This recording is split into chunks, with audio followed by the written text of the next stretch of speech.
কবরে প্রশ্নোত্তর হয়, পার্শ্বেই কবর আছে, আপনি বুঝতে পারছেন না, অথচ হাদিসের ভাষা হাতুড়ি দিয়ে পিটনি হবে, যখন পিটানো হবে তখন কোথায় পশ্চিম প্রান্ত, কোথায় পূর্ব প্রান্ত, হাতুড়ির পিটনিতে ওই লোকটি চিৎকার করবে, সব কিছুই শুনতে পাবে মানুষ আর জিন ব্যতীত। কই স্যাটেলাইট তো ধরতে পারে না, আমেরিকা কোথায়, ব্রিটেন কোথায়, সেখানে একটা কাজ ঘটছে, সঙ্গে সঙ্গে আজকে স্যাটেলাইটের মাধ্যমে লাইভ দেখানো হচ্ছে, হচ্ছে না, সরাসরি দেখানো হচ্ছে। কই মাত্র 1.5 হাত 3 হাত নিচে লোকটি শুয়ে আছে, এত কিছু হচ্ছে, কই বোঝা যায় না যে, ধরতে পারে না কেন? ওখানে 2 নম্বরই নেই, আপনাকে 3টি প্রশ্ন করা হবেই, আপনি বাঁচবেন তা কখনো হতে পারে না, অবশ্যই প্রশ্নোত্তর হবে। যদি বলো আমার দিন হতো, দিন কি ছিল, উত্তর কি দিবেন? গণতন্ত্র। তারপরে আমি যে গণতন্ত্রের সাথে জড়িত, আমি যে সেকুলারিজমের সাথে জড়িত, আমি জাতীয়তাবাদের সাথে জড়িত, আমি সাম্যবাদের সাথে জড়িত, আমি সমাজতন্ত্রকে ভালোবাসি, আমার মুখ দিয়ে কি ইসলাম বের হবে? না, প্রশ্ন আসে না। আর একটি প্রশ্ন, কি শেষ প্রশ্ন? আমার নবীকা, তোমার নবী কে ছিলেন? উত্তর কি হবে? হলিউক। কি উত্তর হবে? Karl Marx, Lenin. অসম্ভব। আপনি এক জায়গায় ঠকে গেছেন, এটা বিশ্লেষণ করতে গিয়ে এখানে আসলাম, এক জায়গায় ঠকেছেন। রাজনৈতিক জীবনকে আলাদা ভাবছেন, ধর্মীয় জীবনকে আলাদা ভাবছেন, সামাজিক জীবনকে একরকম ভাবছেন, অর্থনৈতিক জীবনকে ভাবছেন একদিকে, আর শুধু সালাত সিয়াম হজ জাকাত যেগুলো মসজিদে হয় এগুলো একটা ভাবছেন, যে না এটাই মানুষকে দুর্নীতিবাজ বানিয়েছে, রাজনীতিটা মানুষ হত্যা করছে, মনে করছে এর কোনো হিসাব নিকাশ কিয়ামতে হবে না। আমার রাষ্ট্রীয় কোষাগার থেকে কোটি কোটি টাকা আত্মসাৎ করছে, মনে করছে এর কোনো হিসাব নিকাশ তো কিয়ামতের মাঠে হবে না। নামাজ না পড়লে হিসাব হবে, রোজা না রাখলে হিসাব হবে, হজ না করলে হিসাব হবে কবরে। ও আপনাকে দর্শন শিক্ষা দিয়েছে কে? এটাই শিক্ষা দিয়েছে সেকুলারিজম, এটা হলো মূল চরিত্র। মানুষকে দুর্নীতিবাজ বানালো কে? ওদের বিশ্বাস। ধর্মীয় জীবন সম্পর্কে আল্লাহ প্রশ্ন করবেন, কিন্তু রাজনৈতিক জীবনে, সামাজিক জীবনে, অর্থনৈতিক জীবনে, পারিবারিক জীবনে কি করেছি? একজন বাসাবাড়িতে অবস্থান করে একজন ব্যক্তি, তার অন্য জায়গায় তার সম্পর্ক আছে, যাকে বাংলা ভাষায় পরকীয়া প্রেম বলা হয়, এটা একটা পারিবারিক দিক।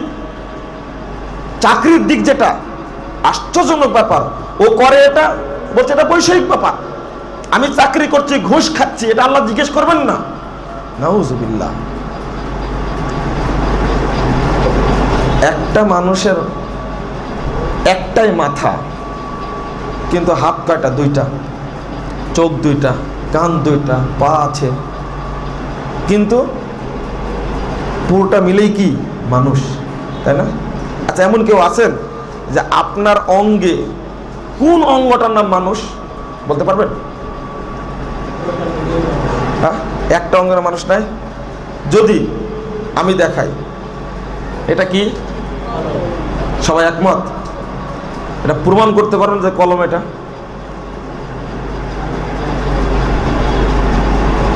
এটা কি? ক্যাপ।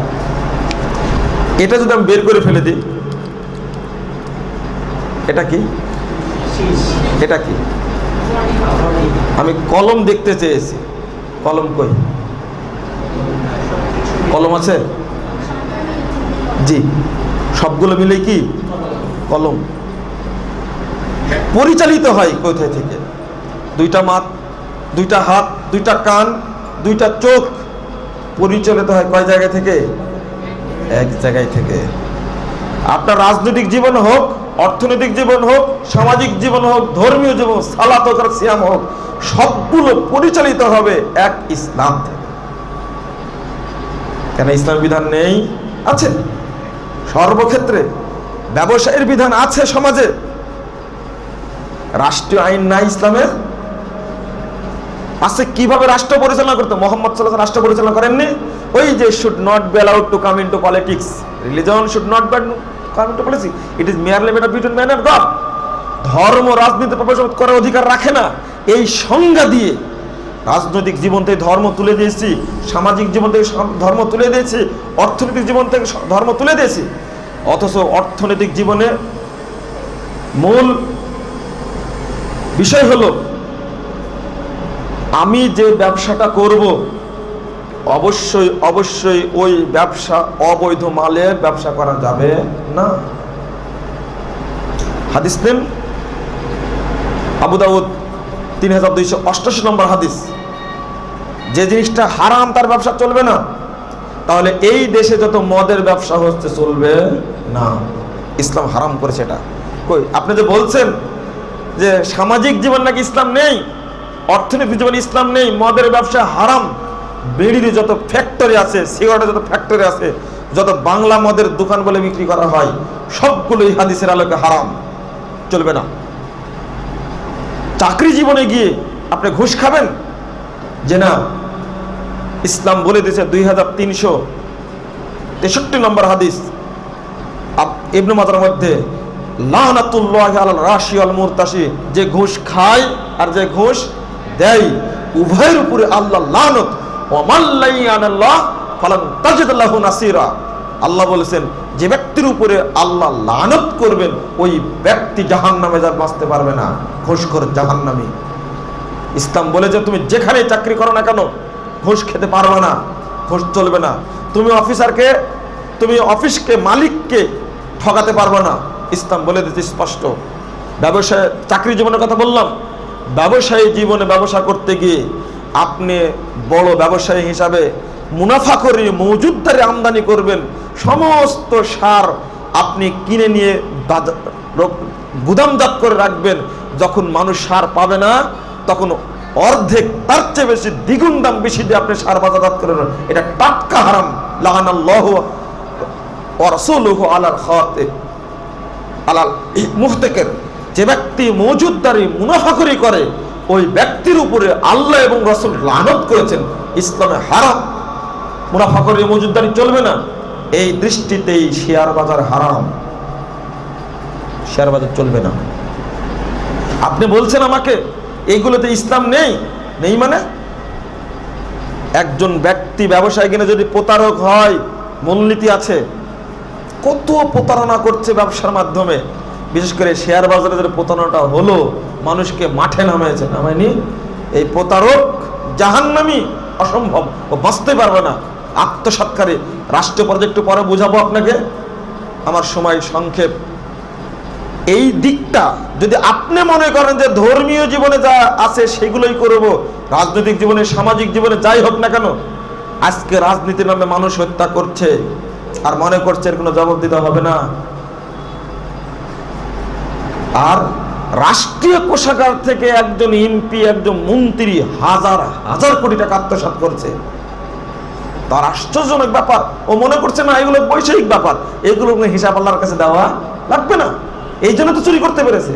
আর আমাদের অর্থমন্ত্রী বলছেন যে 4000 কোটি টাকা কোনো টাকাই না। কত হাজার কোটি টাকা হলে টাকা হবে? হ্যাঁ, চুরি করা ঠিক হবে কত হাজার কোটি টাকা হলে? আর যদি বলি পদ্মা সেতুর কথা, তো হলোই না, ওটা বলাটা নিষেধ। প্রধানমন্ত্রী যিনি যখন স্বীকার করেছেন যারা দুর্নীতি করেছে তারা আমার আত্মীয়দের মধ্যে কেউ নাই, পত্রিকায় বের হয়নি, আমি বলতে পারি এটা দুর্নীতি হয়েছে। আমি আমার প্রসঙ্গটা অবশ্যই একজন ব্যক্তি মন্ত্রী হলে, এমপি হলে, ও যত বড়ই পণ্ডিত হোক না, পাণ্ডিত্য অর্জন করুক না কেন, ওই ব্যক্তি রাষ্ট্রীয় কোষাগার থেকে 1 টাকা চুরি করলে সারা জীবনকে জাহান্নামে পড়তে হবে, বাঁচতে পারবে না। এটা হলো রাষ্ট্রীয় ক্ষেত্রে। বন্ধুরা আমার, আরেকটা বিষয় কখনোই বলা যাবে না, এবার আপনার হাত থেকে, আমি দেহ থেকে আপনার হাতটা কেটে নিব, আপনি মেনে নেবেন? আপনার দেহ থেকে চোখটা তুলে নিব, আপনি মেনে নেবেন? দিবেন একটা চোখ? আপনার দেহ থেকে একটা কান কেটে নিব, একটা থাকবার একটা কেটে নেব, মেনে নেবেন আপনি? ও, আপনি ইসলাম একটা বডি, এই বডি থেকে আপনি একটি সাইড কেটে নিচ্ছেন, একটি সাইডও নয়, শুধু মাথাবিহীন একটা লাশ রেখে দিয়েছেন আপনি। আপনি বলেন তাহলে, আমাকে জবাব দেন। আপনি আপনার দেহ থেকে একটা কান দিতে চাচ্ছেন না, একটা চোখ দিতে চাচ্ছেন না। ইসলাম থেকে আপনি আপনার ইসলামিক দেহ থেকে অর্থনৈতিক জীবনটা বাদ দিলেন কি করে? ইসলামিক দেহ থেকে আপনার রাজনৈতিক জীবনটা বাদ দিলেন কি করে? পৃথিবীর ইতিহাসে যদি কোনো ব্যক্তি সর্বশ্রেষ্ঠ অর্থনীতিবিদ থাকেন, তিনি হলেন আমার নবী মুহাম্মদ সাল্লাল্লাহু আলাইহি সাল্লাম। পৃথিবীর ইতিহাসে যদি কোনো ব্যক্তি সর্বশ্রেষ্ঠ রাজনীতিবিদ থাকেন, তিনি হলেন আমার নবী মুহাম্মদ সাল্লাল্লাহু আলাইহি সাল্লাম। পৃথিবীর ইতিহাসে কোনো ব্যক্তি যদি সর্বশ্রেষ্ঠ রাষ্ট্রবিজ্ঞানী হয়, এক বাক্যে স্বীকার করে তিনি হলেন মুহাম্মদ সাল্লাল্লাহু আলাইহি সাল্লাম। পৃথিবীর ইতিহাসে সর্বশ্রেষ্ঠ মডেল যদি কেউ হন, তিনি হলেন আমার নবী মুহাম্মদ সাল্লাল্লাহু আলাইহি সাল্লাম। Of all the religious persons of the world, Muhammad was the most successful. আপনারা ইংরেজপন্থী এই দেশ যারা শাসন করছে, তারা বলে আমরা ইউরোপপন্থী। ইউরোপে এনসাইক্লোপিডিয়া ব্রিটানিকার মধ্যে মোহাম্মদের জীবনী লিখতে গিয়ে সর্বশেষ উক্তি করছেন, of all the religious person of the world, Mohammad was the most successful. পৃথিবীতে যত সফল ব্যক্তি এসেছিলেন, তার মধ্যে সর্বশ্রেষ্ঠ ব্যক্তি হলেন মুহাম্মদ সাল্লাল্লাহু আলাইহি সাল্লাম। চোখে পড়ে না এটা? টমাস কার্লাইল, ফরাসি বিপ্লবের নায়ক, 1840 সালে এডিনবার্গে ভাষণ দেওয়ার সামনে বলেছিলেন,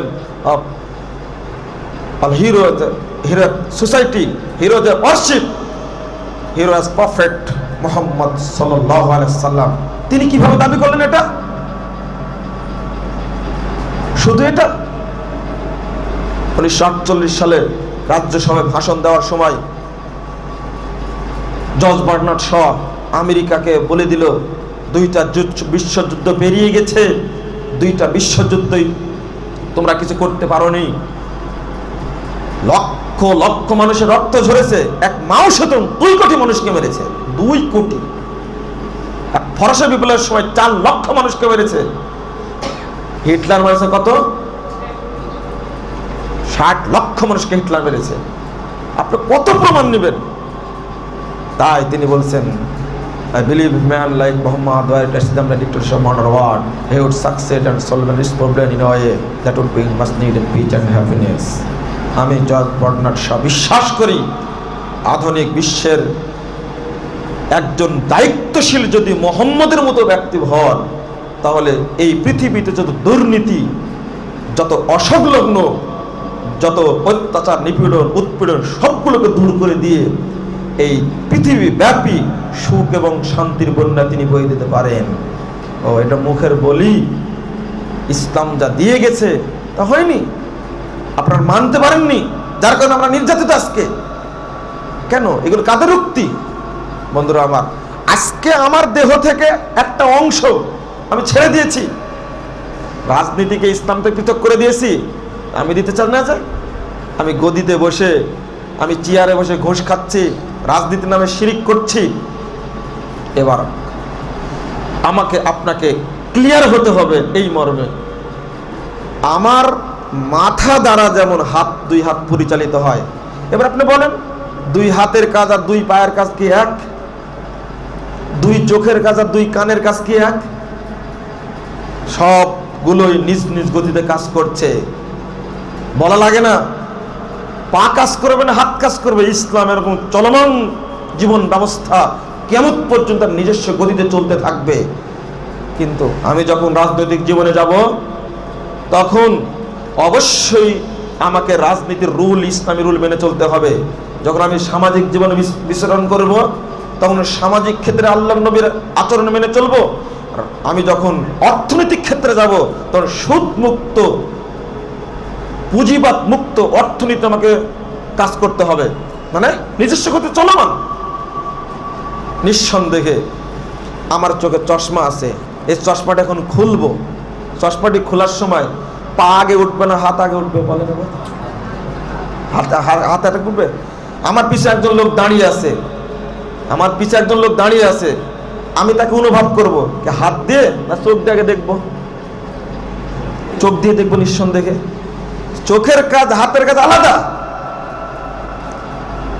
এই জন্য কিন্তু আমাকে শিখিয়ে দেওয়া লাগছে না, আমি করতে পারছি ঠিক ইসলাম অনুরূপ।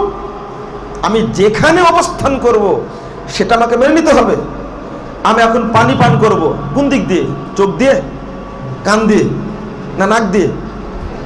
মুখ দিয়ে পান করতে হবে। এটা কি মুখকে বলা লাগবে যে মুখ দিয়ে খেতে হবে? না। আশ্চর্য!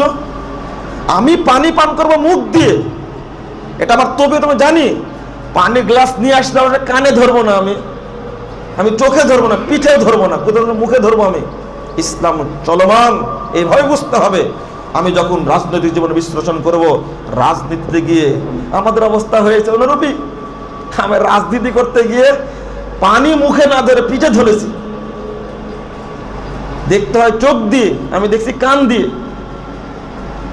আমরা যেটা আর কি রাজনীতির সাথে যারা জড়িত তাদের অবস্থা অনুরূপী, যে না চলবে না, সব বর্জন। এক শ্রেণীর মানুষ তৈরি হবে আমরা যারা শিরিক করবে না, রাজনৈতিক ক্ষেত্রেও না, সামাজিক ক্ষেত্রেও না। আজকে আমাকে এবং আপনাকে সবগুলো বর্জন করতে হবে আল্লাহর ওয়াস্তে, কারণ আমি মরব, কবরের প্রশ্ন উত্তর হবে। মরবে এবং কবরের প্রশ্ন উত্তর হবে। একদিকে লক্ষণীয়, আল্লাহ বলছেন ওমা ইউমিনু আকসারুহুম বিল্লাহ ইল্লা হুম মুশরিকুন। যারাই আল্লাহর প্রতি ঈমান এনেছে তারা অধিকাংশই মুশরিক। কথাটা কেমন হলো না? আল্লাহ একদিকে বলছেন যারা আল্লাহর প্রতি ঈমান এনেছে, ঈমান আনলে কি হবে? মুমিন হবে। তা আল্লাহ বলেন যারা আল্লাহর প্রতি ঈমান এনেছে তারা অধিকাংশই মুশরিক। কথাটা কেমন হয়ে গেল? সূরা ইউসুফ 106 নম্বর আয়াত। কিভাবে মুশরিক হয় আমি বুঝাই। এই বাংলাদেশে যারাই দলে বিশ্বাসী, দল করে, তারা প্রত্যেকেই খাম্বা পূজায় বিশ্বাসী। খাম্বা বুঝতে পেরেছেন তো? ওই যে স্কুল মাঠে 3টা খাম্বা তৈরি করা থাকে, এই খাম্বা পূজায় বিশ্বাসী। যারাই দল করে তারাই দিবস পূজায় বিশ্বাসী। বিশ্বাসী না? দিবস পূজা তো বুঝেন,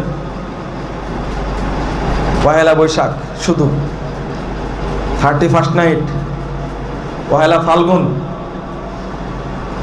এখানে আমি সব কথা ওপেন বলতে পারছি না, কিন্তু আমি বলি, সেটা হলো আজকে বাংলাদেশটা দিবস তৈরি হয়েছে 14ই ফেব্রুয়ারি, ভ্যালেন্টাইন্স ডে।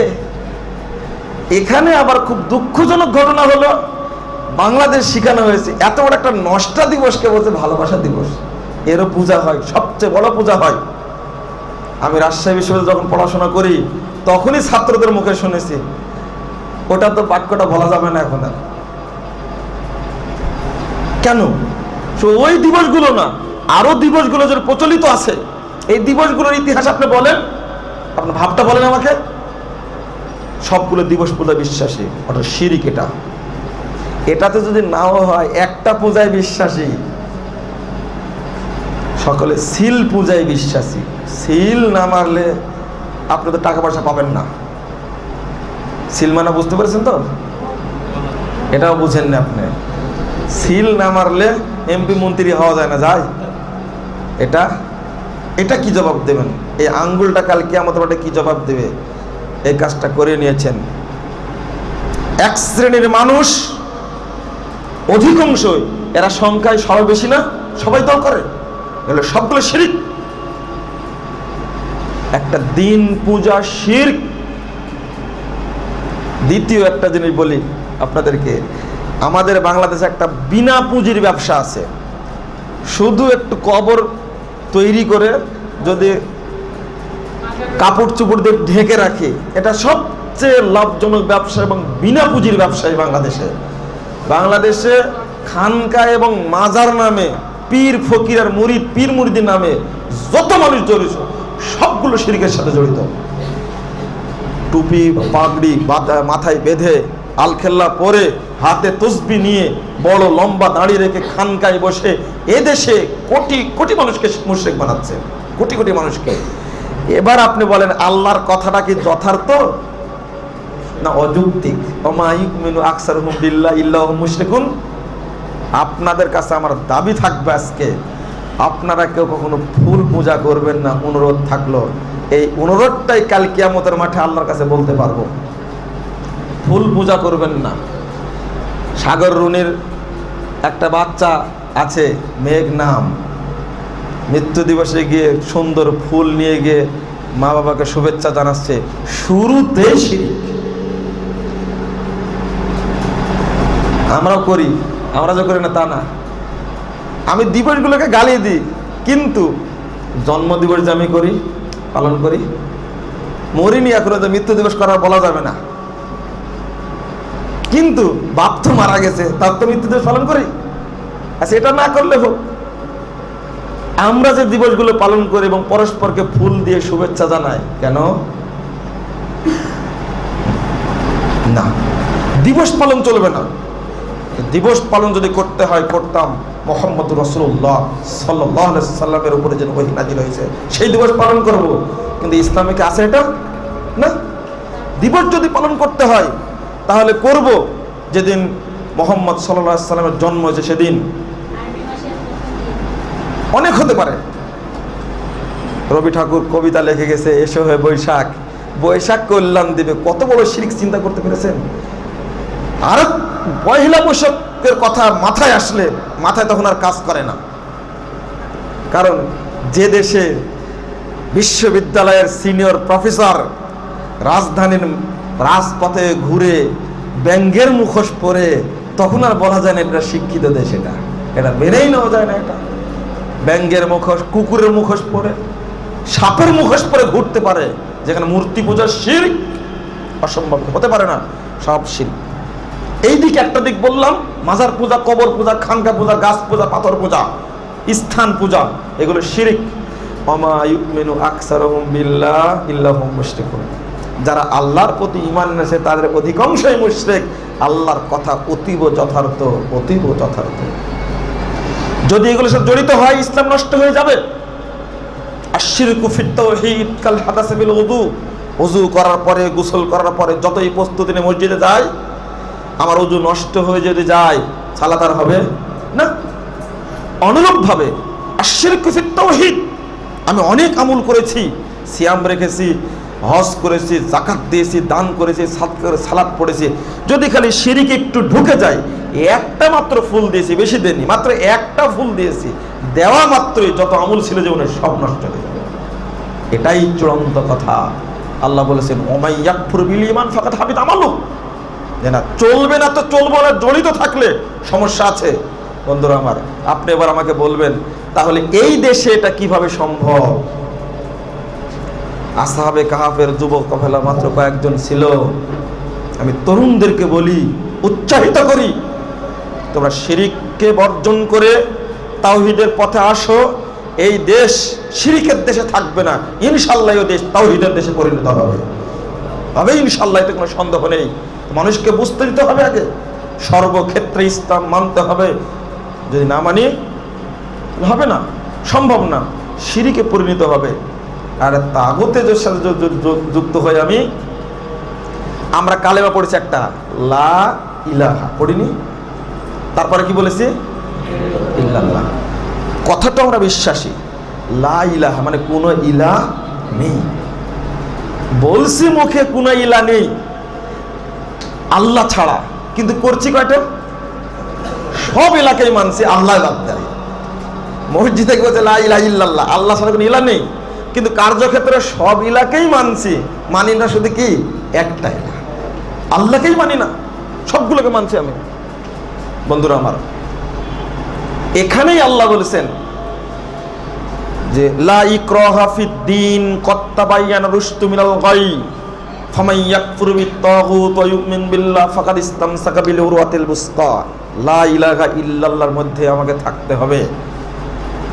দিনের মধ্যে কোনো জবরদস্তি নেই, সত্য কোনটা মিথ্যা কোনটা পৃথক হয়ে গেছে। ফামান ইয়াকফুর বিত-তাগুত,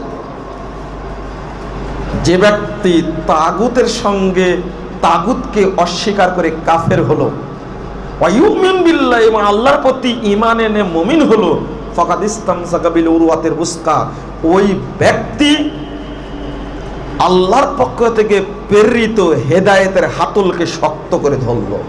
আগে শর্ত তাগুত বর্জন। মদের বোতলে মধু রাখতে চাইলে আগে বোতল পরিষ্কার করতে হবে, তারপরে মধু রাখতে হবে। আগে লা ইলাহা সবগুলোকে আগে বর্জন করতে হবে, সবগুলো বর্জন হবে, তারপরে ইল্লাল্লাহ। আমি তো বর্জন করতে পারিনি। ওমাইয়াকফুর বিত-তাগুত এর অর্থ কি? যে ব্যক্তি তাগুতের সঙ্গে সম্পর্ক ছিন্ন করে কাফের হবে। ইহুদি খ্রিস্টানরা কি মুসলিম না কাফের? কাফের। কেন? ইসলামকে অস্বীকার করেছে। আপনাকে কাফের হতে হবে, পারবেন কি করে? তাগুতকে অস্বীকার করে। ওমাইয়াকফুর বিত-তাগুত, যে ব্যক্তি তাগুতকে অস্বীকার করে কাফের হবে, আপনাকে কাফের হতে হবে। কোন দিককে? ইহুদি খ্রিস্টান সহ ওরা যত মতবাদ তৈরি হয়েছে সবগুলোকে অস্বীকার করে কাফের হতে হবে। যেমন ইহুদি খ্রিস্টানরা ইসলামকে অস্বীকার করে কি হয়েছে? কাফের হয়েছে। আপনাকে কাফের হতে হবে ইসলাম মেনে আর সবগুলোকে বর্জন করে। ক্লিয়ার বুঝাতে পারলাম? না হলে হবে না। তখনই আপনার ভিতরে ঈমানটা আসবে, নয়তো ঈমান আসবে না। আর এগুলো সব তাগুত। কিন্তু আমরা তাগুতকে অস্বীকার করতে পারছি না। তাগুতটা কি? আল্লাহর আইন ব্যতীত পৃথিবীতে যত মানুষের আইন রচনা করা আছে সবগুলো তাগুত, যত মতবাদ আছে সবগুলোই তাগুত। আর আল্লাহ রাব্বুল আলামিন গোটা পৃথিবী নবী প্রেরণ করেছেন। সূরা নাহল 36 নম্বর আয়াত, ওয়ালাকাদ বাসনা ফি কুল্লি উম্মাতিন রাসূলান আনি ইবুদুল্লাহ ওয়াজতানিবুত তাগুত। আর যত রাসূল প্রেরণ করেছি সবগুলোর মৌলিক উদ্দেশ্য যেটা, সবগুলোর মৌলিক উদ্দেশ্য হলো তারা যেন মানুষকে তাগুত থেকে বিরত রাখার আহ্বান জানায়। আমরা তাগুত থেকে বিরত থাকার জন্য আপনাদের প্রতি বিশেষ আহ্বান আমি জানাচ্ছি। বন্ধুরা, আবার আলোচনা শেষ করে দিয়ে যদি কারো প্রশ্ন থাকে আমি কিছু প্রশ্নের উত্তর আপনাকে দিচ্ছি। তবে সংক্ষেপে ধর্মনিরপেক্ষতাবাদ এবং ইসলাম এই দুইটার মধ্যে পার্থক্য একটু বলে নিই। একটু অনুরোধ করছি আপনাদেরকে, অবশ্যই এটা অনুরোধ ছাড়াই বলবো, কারণ আজকে শিরিকে পরিপূর্ণ। আপনার হৃদয়ে যেন শিরিক না ঢোকে। শিরিক ঢুকলে সব শেষ হয়ে যাবে। যদি খালি বিশ্বাস করেন কোনো মতবাদকে, আপনি যদি মনে মনে যদি বিশ্বাস করেন তাহলে কিন্তু শেষ। বিশ্বাস করা মানে কি? একটা পুকুরে রুই মাছ, কাতল মাছ, গজার মাছ, পাঙ্গাস মাছ, সব মাছ আছে। এই পুকুরের মধ্যে যদি আপনি বিষ ফেলে দেন, বিষ দিয়ে দেন, পানি নষ্ট হবে, মাছ মরবে না? পানি ভালো থাকবে? পানিও নষ্ট হয়ে যাবে, মাছও কি মরে যাবে। ক্লিয়ার আপনারা? যে তাই হয়। আপনি হজ করেন, যাকাত দেন, যদি একটু শিরক ঢুকে যায় তাহলে কোনো আমল আর থাকবে না। আপনি বিশ্বাস করেন যে দুধের মধ্যে 1 মুন দুধের মধ্যে 1 ফোঁটা গরুর পেশাব দিলে দুধ নষ্ট হয়ে যায়, যায় না? আর খুব ভালো বিশ্বাস করেন দেখছি। আমি যদি প্রশ্ন করি, আপনাকে পরীক্ষা করে দেখেছেন? কেন বিশ্বাস করেন তাহলে? আপনি তো দূরের কথা, আপনার বাপও পরীক্ষা করেন, আপনার দাদাও পরীক্ষা করেন, ভবিষ্যৎ আপনিও করবেন না। 1 মুন দুধ নিয়ে আসার পরে দেখি নষ্ট হয় কিনা এই সাহস কারণ নাই, কারণ পরীক্ষা করেননি, কিন্তু বিশ্বাস আছে আপনার। দুধের ক্ষেত্রে বিশ্বাস আপনার।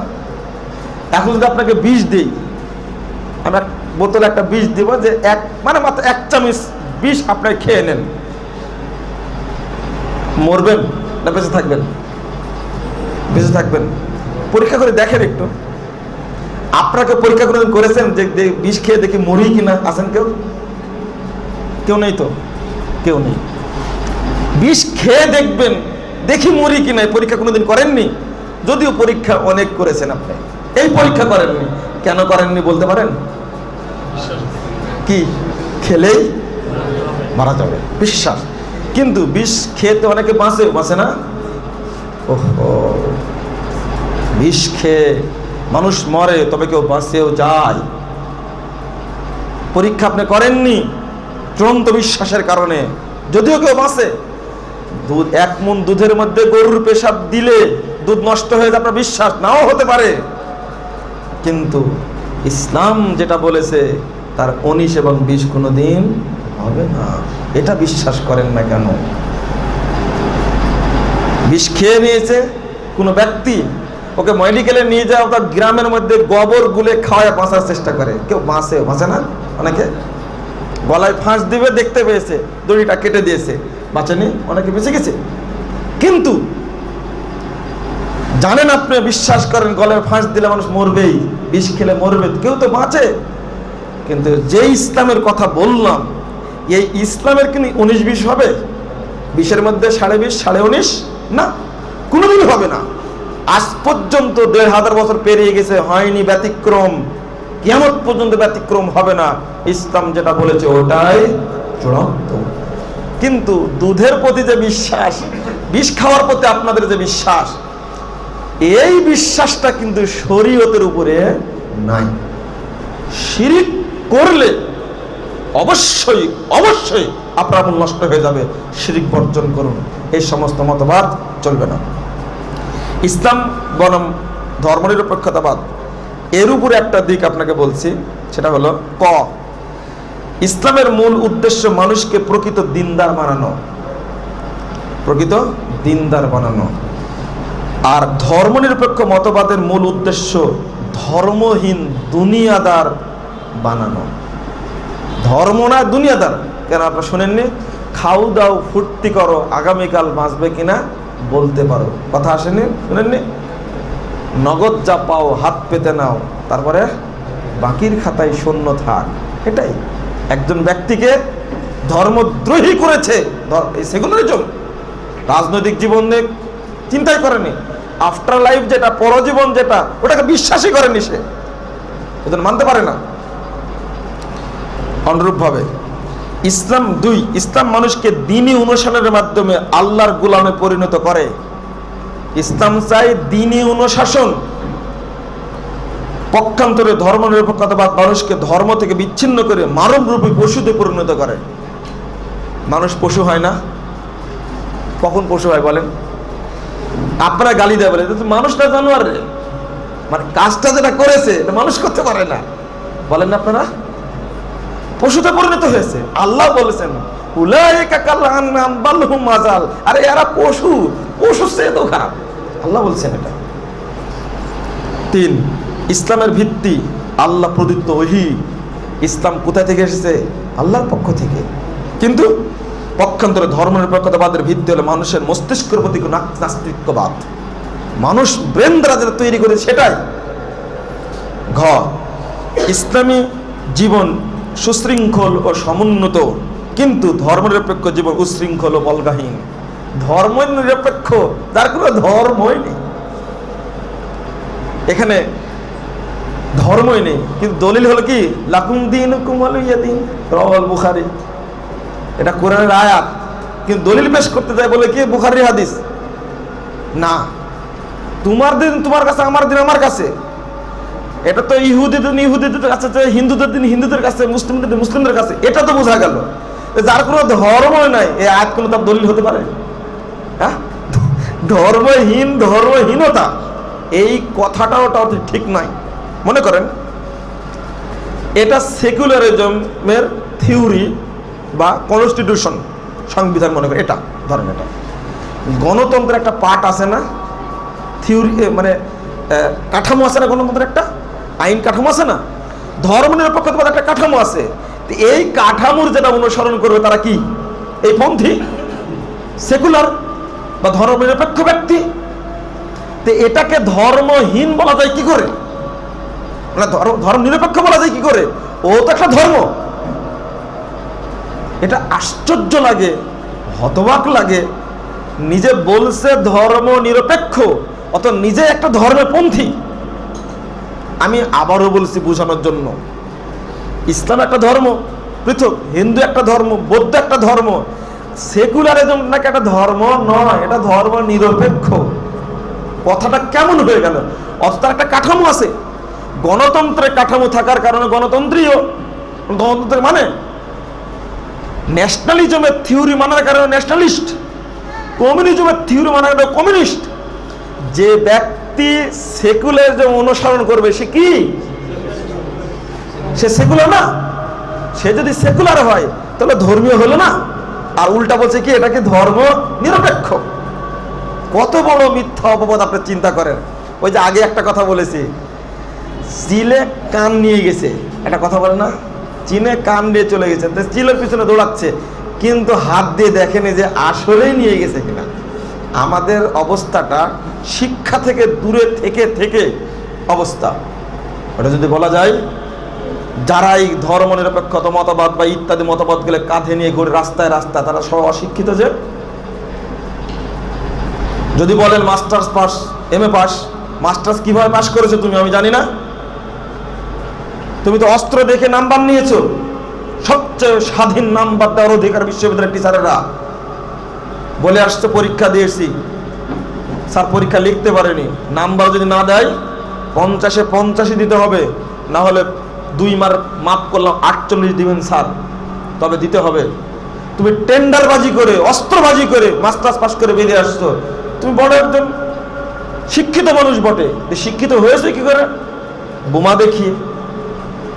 তাহলে সেকুলারিজম পড়ার সময় হয়নি, তার ন্যাশনালিজম পড়ার সময় হয়নি, ওই ডেমোক্রেসির সঙ্গে জানার সুযোগ হয়নি তার। নিজের ডিপার্টমেন্টে পড়ে মাস্টার্স পাস করে ফার্স্ট ক্লাস ফার্স্ট হয়ে বেরিয়ে আসলো, জীবনে কোনোদিন বই পড়েনি। ও পড়েছে অস্ত্র আর গুলি আর পিস্তল, এটা পুরো শিখেছে। কি পারঙ্গম, কত বড় দূরদর্শী! বিশ্ববিদ্যালয়ে পড়াশোনা করে অস্ত্র চালাচ্ছে ও কিভাবে? কোনো দল নয়, প্রত্যেক দলেরই একই অবস্থা। রাজশাহী বিশ্ববিদ্যালয়, ঢাকা বিশ্ববিদ্যালয়, চিটাগাং বিশ্ববিদ্যালয়, রাজশাহী বিশ্ববিদ্যালয় আমি নিজে দেখছি, চক্ষে দেখিনি আমি। কারা নাম্বার বেশি পায়? আমরা লেখাপড়া করতে করতে করতে ভূত ছেসে যায়, আর একজন দেখা যায় যে অস্ত্র দেখায় নাম্বার নেয়। কি এক আশ্চর্যজনক শিল্প বাংলাদেশে এটা চলেছে। এটা কি আভিজাত্যের শিল্প নয়, অস্ত্রের শিল্প চলছে। মাস্টার্স পরীক্ষা দেওয়ার সময় এক আশ্চর্যজনক দৃশ্য দেখেছি। আমি তো যেভাবে ক্লিয়ার কথা বললাম আগে থেকেই, বিশ্ববিদ্যালয় পড়ার জীবন থেকে লেখালেখি করে এভাবে কথা বলি, তোপের মুখে পড়ে গেলাম। রাজনৈতিক দলরা বিশ্বাস করে না, ধর্মের নামে দল করে তারাও বিশ্বাস করে না, নাম্বার আমি পাবো না। কোন ঠাসা করে কিভাবে মানুষকে, এই সংস্কৃতি চলে ভাই।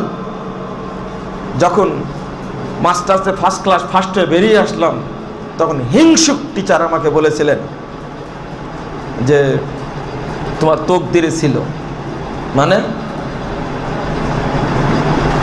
মানে যেন কোনো মূল্যে আপনারা যারা বিশ্ববিদ্যালয়ে পড়াশোনা করেন, 2 জন টিচার খাতা দেখে, নাম্বার যদি 10-এর ডিফারেন্স হয়, ওটা থার্ড এক্সামিনার হয়ে যায়। আমার 2টা খাতা থার্ড এক্সামিনার হয়েছে। উদ্দেশ্য ছিল একটাই, একজন মার্ক দিছে 42 আর একজন মার্ক দিছে 22।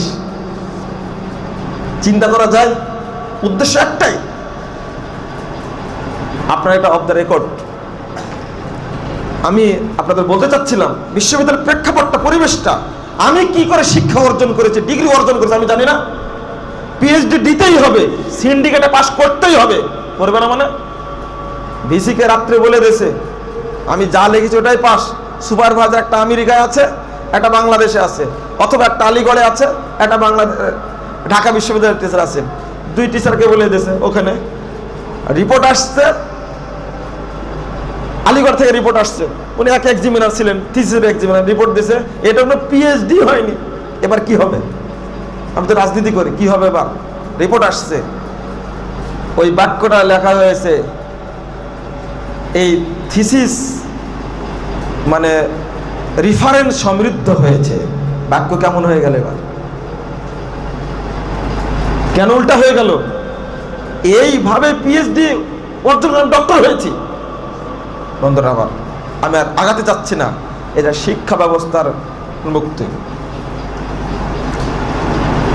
ইসলাম মানুষের সার্বিক জীবনের জন্য পূর্ণাঙ্গ জীবন ব্যবস্থা। ইসলাম সর্বক্ষেত্রের জীবন লেগেছে, code of life, complete code of life. পক্ষান্তরে তাদের দাবি অনুযায়ী ধর্মনিরপেক্ষতাবাদ কেবল ব্যক্তিগত ব্যাপার। এই 5টি পার্থক্যই বললাম। আমি আলোচনা আপাতত শেষ করছি। আপনাদের এর উপরে সেকুলারিজম অ্যান্ড ইসলাম, এর উপরে আমার অল্প বিশ্লেষণের আলোকে আপনাদের উপস্থাপন করলাম। আশা করি আপনারা ভবিষ্যতে আরও বৃহৎ পরিসরে বিশ্লেষণ করার চেষ্টা করবেন। আর আমি আগেই বলেছি, এই সেমিনার পত্র আপনাদের দেব ইনশাল্লাহ, এবং আর্টিকেল আকারেও যাবে আপনাদের কাছে। শুধু এর উপরে পাশাপাশি যে বইটা আমার বের হচ্ছে প্রত্যেকটি মতবাদ নিয়ে বিশ্লেষণ করা, এই বইটা আপনাদেরকে আমি ইনশাল্লাহ দিয়ে দিব। আসাদুজ্জামান সাহেবের কাছ থেকে সেটা আপনারা সংগ্রহ করবেন ইনশাল্লাহ। সকলকে আমি ধন্যবাদ জানাচ্ছি, আল্লাহর কাছে দোয়া করছি, আল্লাহ তুমি আজকের এই প্রোগ্রামকে কবুল করো, আল্লাহুম্মা আমিন। আল্লাহ আমাদের এর থেকে বরকত দান করো, আল্লাহুম্মা আমিন।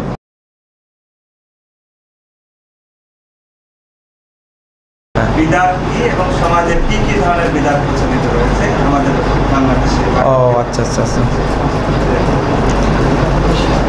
বিদআতটা হলো এমন জিনিস যা ধর্মের নামে নেকির আশাই করা হয়, অথচ শরীয়তে তার কোনো ভিত্তি নেই। আল্লাহ রাসূল সাল্লাল্লাহু আলাইহি ওয়াসাল্লাম বলেছেন, সহিহ মুসলিম 2য় খণ্ডের 77 পৃষ্ঠা হাদিসটি বর্ণিত হয়েছে। রাসূল সাল্লাল্লাহু আলাইহি ওয়াসাল্লাম বলেছেন যে মান আমিলা আমালান লাইসা আলাইহি আমরুনা ফাহুয়া রাদ। কেউ যদি কোনো আমল করে, সে আমলটি করার নির্দেশ আমি মুহাম্মদ দেইনি, ফাহুয়া রাদ, ওটা প্রত্যাখ্যাত ও বর্জনীয়। যেমন টঙ্গীর মাঠে মোনাজাত হয় না, বিরাট একটা মোনাজাত হয়, এটা ধর্মে নাই, চলছে কার নামে? ধর্মের নামে চলছে না, এটা বিদআত, চলবে না। এটা এখানে প্রধানমন্ত্রী উপস্থিত হয়েও যদি দোয়া করে তাও চলবে না। এখানে যদি মক্কার ইমামও যদি উপস্থিত দোয়া করে চলবে না। আমার বেদাত সংক্রান্ত বেশ আলোচনা অ্যাড করা আছে, অধিকাংশ সালাতের সাথে। জাল হাদিসের কবর রাসূলুল্লাহ সালাত, এটা জাল সালাত বলছে এখন মানুষ। এই জাল সালাত বইটির মধ্যে বিস্তারিত আমার আলোচনা আছে, সালাত সংক্রান্ত বেদাত, সিয়াম সংক্রান্ত অর্থাৎ জানাজা সংক্রান্ত বেদাত। যেমন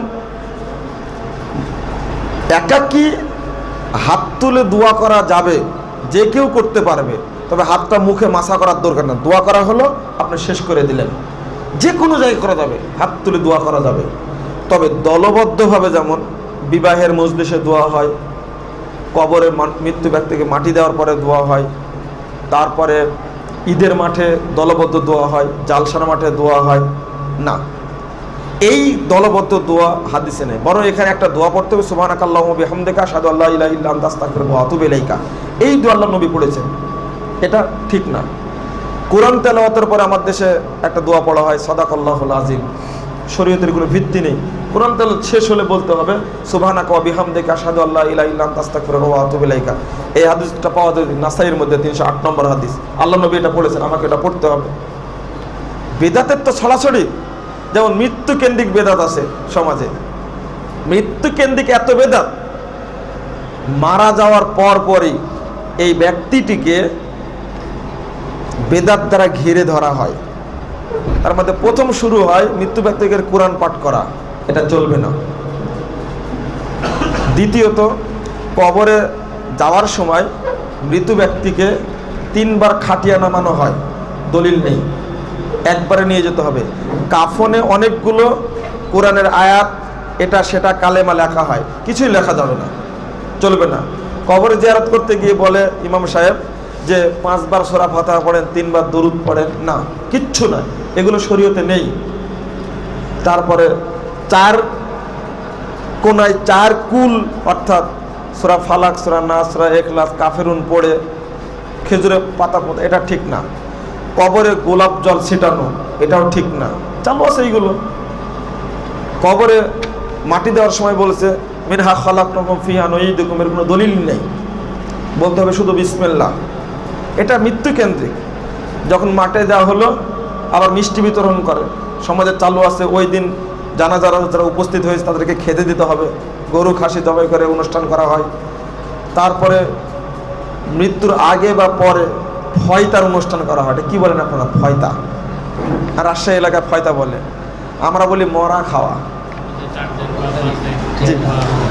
4 দিন 5 দিন 40 করা, শুক্রবারের দিন হালুয়া রুটি দেওয়া, এগুলো টোটালি বেদাত। মৃত্যু ব্যক্তির জন্য আপনি করবেন, মসজিদে দান করবেন, নেকি সারা জীবন পাবে। না হলে সাধ্য থাকলে হজ করতে যাবেন, হজ করবেন। কিন্তু আম জনতা, ফকিরকে খেতে দেবেন। মৃত্যু ব্যক্তি, বাবা মারা গেছে, ফকির ডেকে আনেন, খেতে দেন আপনি, এইগুলো নাকি কাউন্ট হবে, অন্যগুলো নাকি কাউন্ট হবে না। এটা মৃত্যু কেন্দ্রিক গেল। সামাজিক যে বেদাতগুলো আছে, সালাত কেন্দ্রিক যদি বলি আপনাকে, এটা তো অনেক। দেখেন, জায়নামাজে দাঁড়িয়ে আপনি একটা দোয়া পড়েন, ইন্নী ওয়াজ্জাহাতু ওয়াজহিয়াল্লাযী ফাতারাস সামাওয়াতি ওয়াল আরদ, কোনো দলিল নাই। নবী পড়েন না, আমরা পড়বো কেন, কি দরকার? তারপরে নিয়াত পড়ি, নাওয়াইতু আন উসাল্লি, এই যে একটা নিয়াত পড়া হয়, কোনো ইবাদত নিয়াত নয়, এটা বেদাতি নিয়াত চলছে। এটা আমরা তসবিহ দানা দিয়ে তসবিহ গণনা করি না, এটা বেদাত, চলবে না। ওযু করার সময় ঘাড় মাসা করি, এটা চলবে না, এটা বেদাত। আর বেদাত করলে নবীকে অপমান করা হয়, ওই ব্যক্তি নবীর সুপারিশ কিয়ামতের মাঠে পাবে না, খুব সাবধান। 2 হাতে মুসাফা করি, এটা বেদাত, মুসাফা 1 হাতে হবে, বুকে হাত দেওয়া যাবে না, এটা ঠিক নয়, 1 হাতে মুসাফা হবে, শেষ। এর মাঝখানে দোয়া পড়ছি, কি নাহমাদুল্লাহ নাস্তাগফিরুহু ইয়াগফিরুল্লাহু লানা ওয়া লাকুম, মানুষের তৈরি করা কোনো দোয়াই নাই। ইফতারের মধ্যে দোয়া করি, আল্লাহুম্মা সুমতু লাকা ওয়া তাওয়াক্কালতু আলা রিজকিকা ওয়া আফতারতু বিরহমাতিকা, কোনো দলিলই নাই, মানুষ চালাচ্ছে। তারাবির সালাতের মধ্যে মাঝখানে বলেছে ইয়া মুজিরু ইয়া মুজির সুবহানাজিল মুলকি ওয়াল মালাকুতু ওয়াল কুদরাতে, আপনারা জানেন মনে হয় এগুলো, কোনো দলিলই নাই, মানুষ তৈরি করেছে। বলেছি তো নামাজের পরে মুনাজাতটা চলবে না, তো আপনি একাকে হাত তুলে দোয়া করবেন, ফরজ সালাতের পরে মুনাজাত চলছে। আমি যদি বলতে যাই ভাই আপনার বিগড়িয়ে যাবেন, বিরক্ত হয়ে যাবেন, যে সবই যদি বেদাত হয় করবো কোনটা?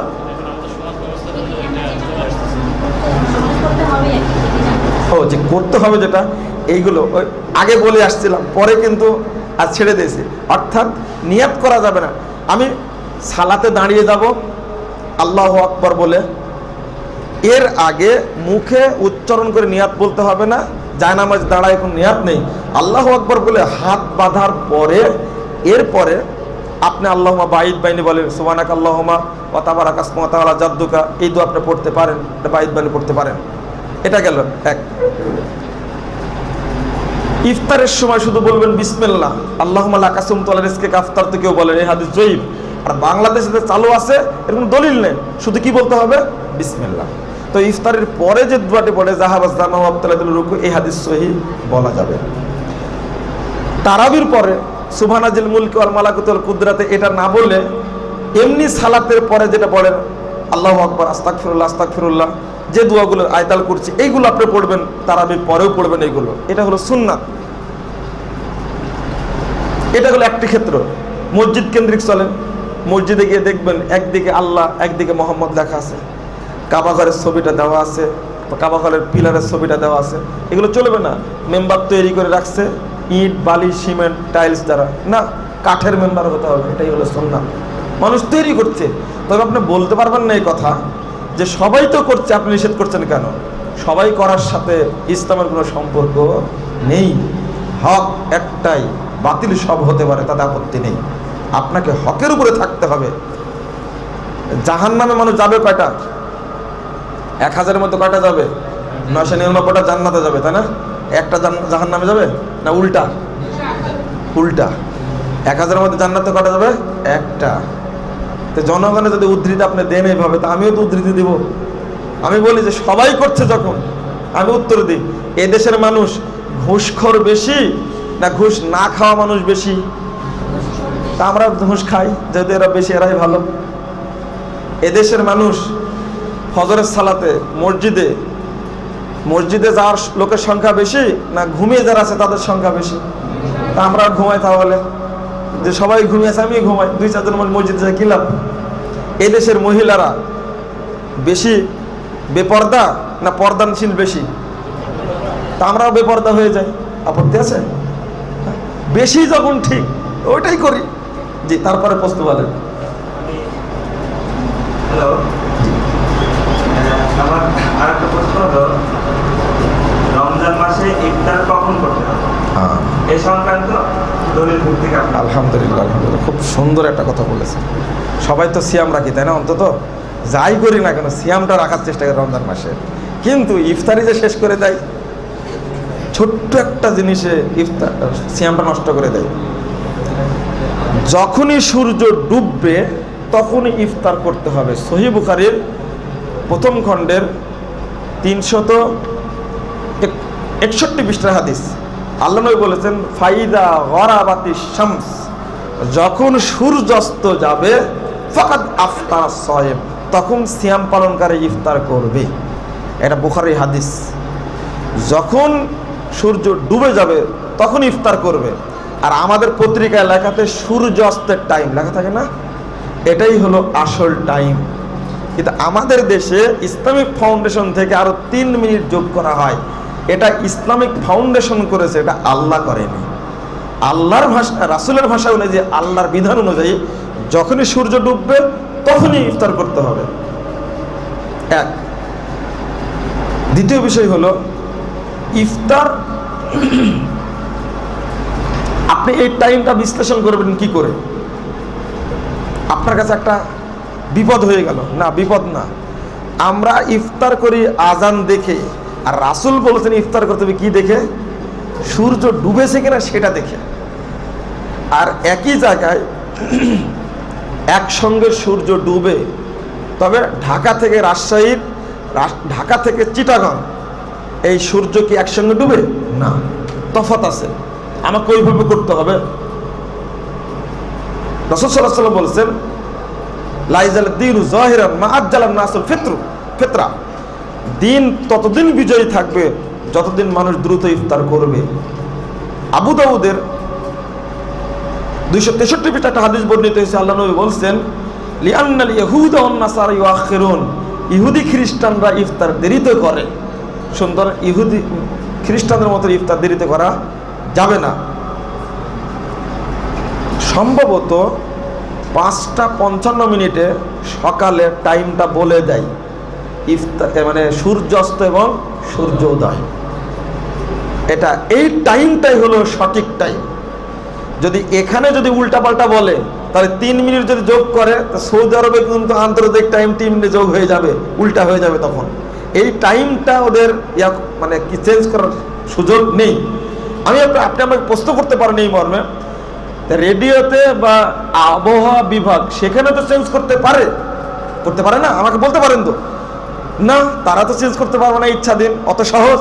এখানে 1 মিনিট চেঞ্জ হলে গোটা বিশ্ব চেঞ্জ হয়ে যাবে। যে ক্লিয়ার করতে পারলাম সেটা, এটা তো আন্তর্জাতিক ব্যাপার। কিন্তু ইসলামিক ফাউন্ডেশন করতে পারবে।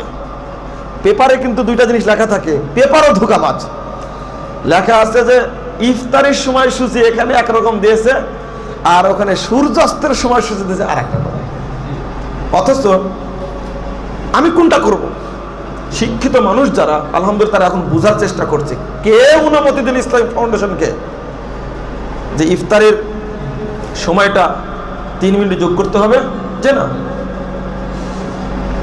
3 মিনিট কেন, যে কোনো কাজ।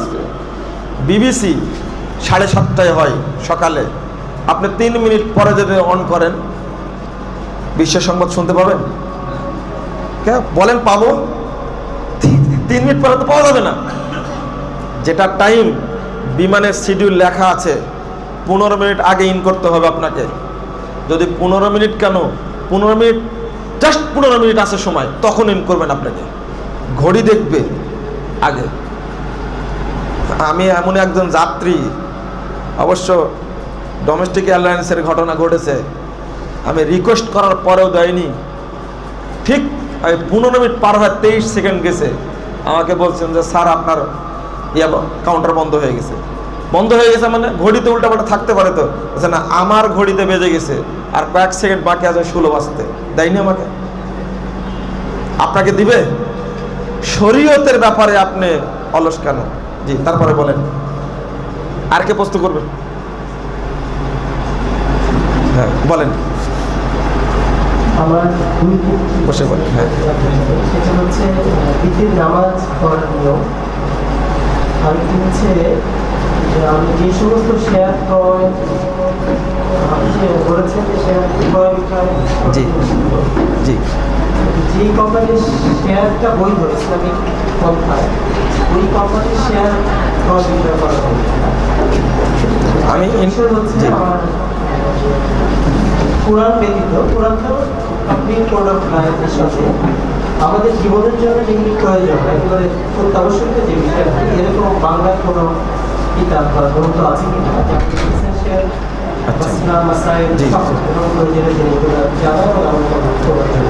উনি 3টা প্রশ্ন করেছেন, একটা বেতের সংক্রান্ত, আর একটা হলো শেয়ার বাজার, আর একটা করেছেন সর্বশেষ কোন গ্রন্থ আমরা অনুসরণ করব। প্রথমত আমি শেষ উত্তরটা দিই, আপনি যাচাই করে মানতে চাইলে এখন ইসলামিক ফাউন্ডেশন থেকে বুখারি মুসলিম আপনি কিনুন, সবচেয়ে ভালো হবে। এক, কোরআন এবং সহিহ হাদিস ভিত্তিক বইগুলো আপনারা কিনবেন। এক নম্বরে সালাত শিক্ষা বই কিনলে অনেক মাসালা তার মধ্যে পাওয়া যায়, এক নম্বরে। দ্বিতীয়ত, একবারে কোনো গ্রন্থের মধ্যে সব মাসালা উল্লেখ করা আছে এই মর্মে কোনো বই আছে বাংলাদেশে আমার জানা নাই। এই জন্য আপনি কয়েকটি বই কিনতে পারেন। তার মধ্যে সালাত শিক্ষার সবচেয়ে মানদণ্ড একটা বই খুব দারুণ, সেটা হলো প্রফেসর ডক্টর মোহাম্মদ আসাদুল্লাহ গালেব স্যারের লেখা সালাতুর রাসূল, ওটা খুব গুরুত্বপূর্ণ। আর একটি যদি প্রফেসর গালেব স্যারের লেখা রাজশাহী বিশ্ববিদ্যালয়ের, যদি আপনি আর একটা দুটা পার্থক্য করে দেখতে চান তাহলে আগে যেটা বললাম জাল সালাত, আমারই লেখা বইটা আপনার মানে কম্পেয়ার করে দেখবেন, দুইটাই উল্লেখ করা আছে কোনটা সহিহ আর কোনটা জয়ীফ। যেমন বেতের সংক্রান্ত প্রশ্নের উত্তর দিতে গিয়ে এটা ফুটে উঠবে। বেতের সালাত মূলত এক রাকাত, মানে এক না পড়লে বেতের হয় না। আপনারা এক পড়ার চেষ্টা করবেন। সহিহ বুখারীতে আসছে হাদিসটা 995 নম্বর হাদিস। রাসূল সাল্লাল্লাহু আলাইহি ওয়াসাল্লাম বলেছেন বেতের এক রাকাত, তবে 3 রাকাত পড়তে হবে, পড়া যাবে। 3 রাকাত পড়লে এক টানা 3 রাকাত পড়তে হবে, মাঝখানে তাশাহুদ পড়া যাবে না, এই মর্মে কোনো সহিহ হাদিস নেই। একটানা 3 রাকাত পড়তে হবে, এটাই সহিহ হাদিস বর্ণিত হয়েছে। দেখুন 1670 নম্বর হাদিস। আর মাঝখানে তাশাহুদ পড়ার হাদিসটি জয়ীফ। একই কেতাবে একই মুহাদ্দিস বলেছেন, দারাকুতনি রাহিমাহুল্লাহ 1672 নম্বর হাদিসে তিনি বলছেন মাঝখানে তাশাহুদ পড়ার হাদিসটি জয়ীফ। এক, কুনুতে আপনি পড়বেন আল্লাহুম্মা হাদিনি ফিমান হাদায়াত ওয়া আফিনি ফিমান আফায়াত, এই দোয়াটা পড়বেন। এটা হলো কুনুতের দোয়া। সমাজে যেটা চালু আছে আল্লাহুম্মা ইন্না নাস্তাইনুকা ওয়া নাস্তাগফিরুকা, এটা হলো কুনুতের নাজেলার দোয়া। যখন বহির্বিশ্ব কর্তৃক কোনো মুসলিম রাষ্ট্র আক্রান্ত হয় তখন ফরজ সালাতে, জহর হোক, আসর হোক, ফজর হোক, মাগরিব হোক, তখন শেষ রাকাতে রুকু থেকে ওঠার পরে কুনুত পড়তে, এটা কুনুতের নাজেলা, কুনুতুল বেতের এটা নয়। আর একটা শেষ কথা হলো যে আল্লাহু আকবার বলে পুনরায় হাত বাঁধা না, এই মর্মে কোনো দলিল নেই। বরং আপনি সূরা ফাতিহা পড়লেন, আর একটা সূরা পড়লেন, পড়ার পরে কুনুতটা পড়লেন, এই কুনুত পড়া শেষ করার পরে আপনি রুকুতে চলে গেলেন, অথবা রুকু থেকে উঠার পরে আপনি হাত তুলে কুনুত পড়তে পারেন। আল্লাহুম্মা হাদিনি ফিমান হাদায়াত, এটা আল্লাহুম্মা ইন্না নাস্তাইনু ওয়া নাস্তাগফিরুকা, এই দোয়া পড়া যাবে না। এটার কোনো কুনুতুল বেতের বলে কোনো দলিলই নেই। আমি আমার বইটার মধ্যে স্পষ্ট করে দিয়েছি, মানে যত সালাত সংক্রান্ত বিষয় সবগুলো ত্রুটিপূর্ণ। হ্যাঁ, আর কে প্রশ্ন করবেন? ও সরি, শেয়ারের বিষয়টা আপনি যেটা বলছেন, আপনি ব্যক্তিগত শেয়ার কিনে ব্যবসা করুন, আপত্তি নেই, ইসলাম আপত্তি করেনি। তবে যেটা ইন্টারন্যাশনাল শেয়ার বাজার, এটা চলবে না, এটা সুদ মিশ্রিত। অনুরূপভাবে ডেস্টিনি বলেন, ফারিস্ট বলেন, লাইফ ইন্স্যুরেন্স বলেন, আপনি শেয়ার বাজারের যতগুলো এই ব্যবসা আছে তার একটা মূল সূত্র আমি বলে দিই। 1 নম্বর, যে কোনো ব্যবসার সূত্রে আপনাকে বলে দেবে অগ্রিম একটা কথা, 5 বছর এটা থাকলে, ডিপোজিটটা থাকলে এত% লাভ আসবে, 10 বছর থাকলে এত% লাভ আসবে, এবং আপনাকে দেও তাই না?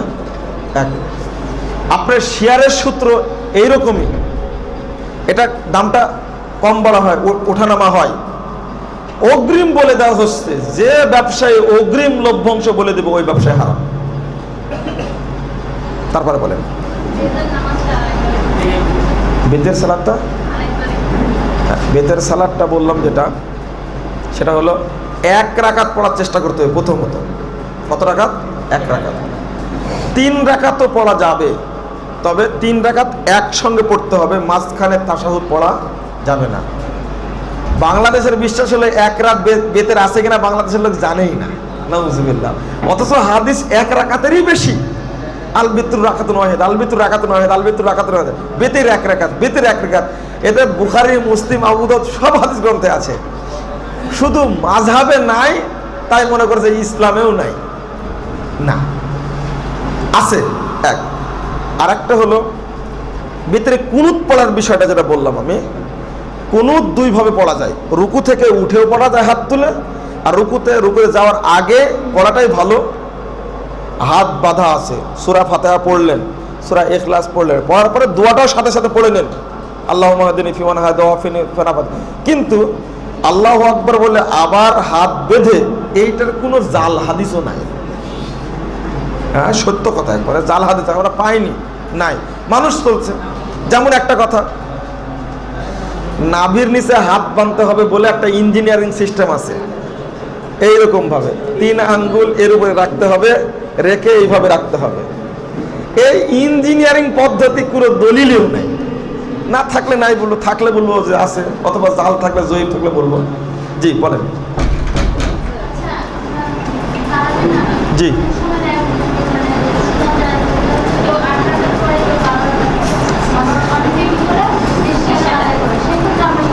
জি জি জি তারাবির সালাত নবী মুহাম্মদ সাল্লাল্লাহু আলাইহি সাল্লাম এবং সাহাবা কেরাম তাবেঈগণ 8-3-11 রাকাতই পড়েছেন, 8-3-11। পরবর্তীতে এই 20 রাকাতের পদ্ধতি চলে আসে, না এটা রাসূলের পদ্ধতি, না সাহাবীদের পদ্ধতি, না উমর রাদিয়াল্লাহু আনহুর পদ্ধতি। আমাকে আপনাকে 8-3-11 রাকাতই পড়তে হবে, 20 রাকাত পড়া যাবে না। তবে 20 রাকাতের পক্ষে একটা জাল দলিল আছে, এই জাল দলিল আমরা মানতে পারি না। ওই হাদিস সহিহ বুখারীর, তাও মা আয়েশা কর্তৃক বর্ণিত। তারাবির সালাতের মাসালাটা মহিলাদের পক্ষ থেকে আসছে, এই জন্য আমি আনন্দিত। এই জন্য মা আয়েশা বর্ণিত হাদিসটি, রাসূলের ঘরের খবর, সর্বশেষ খবর কে বেশি রাখতেন? আয়েশা রাদিয়াল্লাহু আনহা। তিনি তাকে প্রশ্ন করলেন, তিনি বললেন, মাকানা ইয়াজিদু ফি রমাদান ওয়ালা ফি গায়রিহি ইল্লা 11 রাকাত। রমাদান মাসে আল্লাহর নবী বা অন্য মাসে রাত্রি সালাত 11 রাকাতের বেশি কখনো পড়তেন না। এবং কার কথা বিশ্বাস করবেন আপনি? এটা সহিহ বুখারী 2013 নম্বর হাদিস, প্রথম খণ্ডের 269 পৃষ্ঠার হাদিস, সহিহ মুসলিমের 255 পৃষ্ঠার হাদিস, আবু দাউদ খুলুন, নাসাই গুলো বহু হাদিস বর্ণিত হয়েছে 11 রাকাতের পক্ষে। এখন একটা কথা, যে উমর রাদিয়াল্লাহু আনহু 20 রাকাত চালু করেছিলেন, একটা কথা আছে না, উমর রাদিয়াল্লাহু আনহু 20 রাকাত চালু করেছিলেন। এই কথাটা আরো ডাহা মিথ্যা। মালিক মুয়াত্তার মধ্যে প্রথম খণ্ডের 115 পৃষ্ঠায় উমর রাদিয়াল্লাহু আনহু উবাই ইবনে কাব তামিমুদ দারিকে বরং তিনি উমর ইবনে কাব তামিমুদ দারি আইয়ুসাল্লি বিন নাস 11 রাকাত, তিনি দুইজনকে নির্দেশ দিলেন তারা যেন লোকদের নিয়ে 11 রাকাত সালাত পড়িয়ে দেয়। এটা হাদিস সহিহ, কিন্তু বলছে 20 রাকাত, এটা ঠিক নাই। আশা করি স্পষ্ট হয়েছে। শেষ করেছি, বলেন, আপনি বলেন।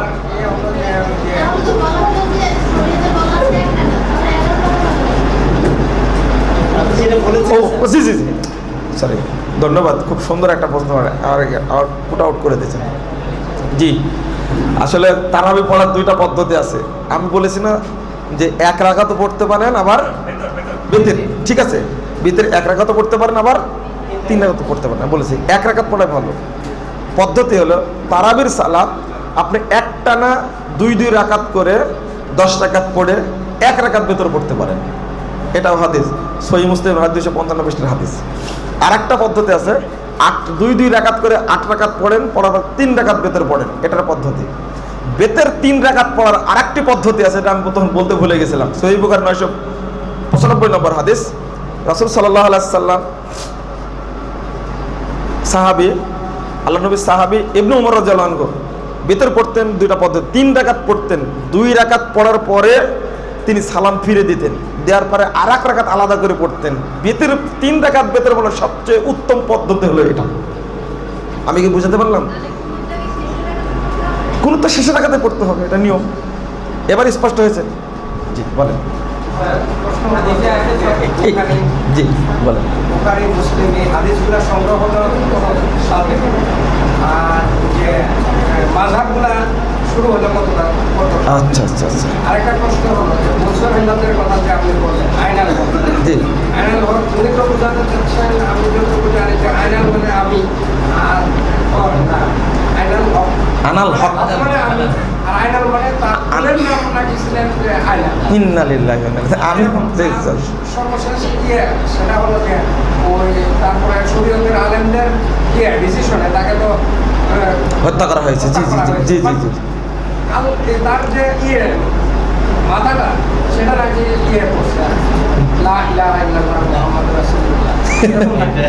আচ্ছা ঠিক আছে, এগুলো মনে করেন যে শ্রুতি অনেক কথাই থাকে, উভয় মানুষ তৈরি করে। সুন্দর একটা প্রশ্ন করেছেন রে ভাই, খুব গুরুত্বপূর্ণ প্রশ্ন, যে হাদিসের গ্রন্থগুলো কখন সংকলন হলো আর কখন মাযহাব তৈরি হলো। দেখেন আমি একটু আপনাদের বুঝতে দিই। 6 খান মোট হাদিস গ্রন্থ, বড় হাদিস গ্রন্থ 6 খান, মৌলিক হাদিস গ্রন্থ 6টা, যাকে আরবিতে বলে কুতুবে সিত্তা, 6 খান মূল কিতাব। আমার দেশে কি বলে এটাকে? আর সিয়াসতটা কথা আর বলা যাবে না, মানে 6 খান কিতাব সহি নয়, কিতাব সহি 2 খান, বুখারী এবং মুসলিম। আর কেউ এটা বলেন না, বাংলাদেশের মানুষ তৈরি করেছে এটা। এখন যেটা বলছি, সর্বশেষ কনিষ্ঠ ইমাম, তার নাম হলো ইমাম নাসাই রাহিমাহুল্লাহ। তিনি 303 হিজরিতে মারা গেছেন। এটা কম্পিউটারটা আপনারা বুঝেন, 303 হিজরিতে মারা গেছেন। ইমামগণের সিলসিলা শেষ হয়ে গেছে। ইমাম বুখারী রাহিমাহুল্লাহ তিনি মারা গেছেন 256 হিজরিতে। সর্বকনিষ্ঠ ইমাম ইমাম নাসাই 303-এ। এবার আপনি ভাবেন বাকি কেতাবগুলো বা বাকি মাযহাবগুলো তৈরি হলো কখন?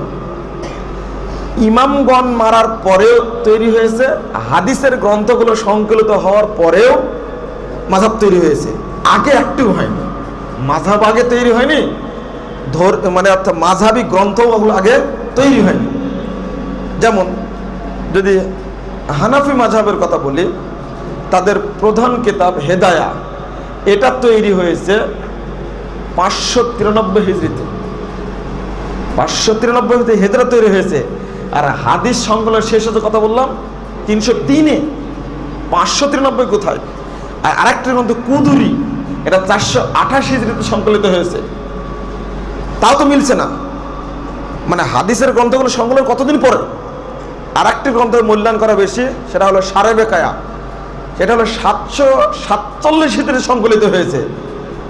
অথচ এই 3টি গ্রন্থ মূল্যায়ন করা হয়।